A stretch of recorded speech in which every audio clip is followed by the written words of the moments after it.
The deadline for lawmakers to raise our nation's debt ceiling is Thursday. Senate leaders are working around the clock on a deal. A local expert says default on our nation's debt would be far worse than the current government shutdown. News Channel 15's Adam Widener joins us now with a look at how that could impact folks here in Northeast Indiana.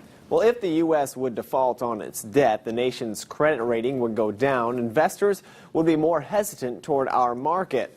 Locally, the expert tells me people getting ready for retirement would be hit the hardest. And local lawmakers on both sides agree it's crucial to avoid default. This game of chicken is really no good way to make public policy. IPFW political science professor Mike Wolf has studied the growing divisions in politics for years.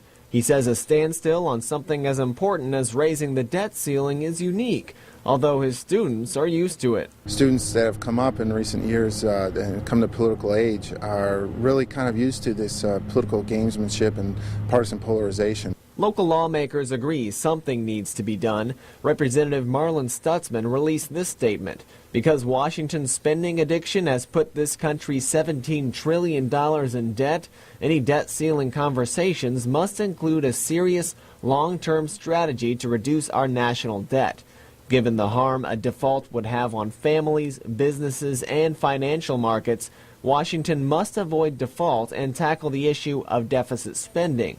On the other side, Senate Democrat Joe Donnelly says some in Congress have already hurt our economy by forcing an unnecessary government shutdown. Default, however, would be devastating to Hoosiers and their families. I am hopeful that there will soon be a bipartisan agreement so Congress can get back to the business of helping, not hurting our economy. As for Wolf, he says getting so close to the debt ceiling deadline is already hurting the market. Today and tomorrow are critical, and that it seems like there's some recognition that things have to be done. In Fort Wayne, Adam Widener, News Channel 15.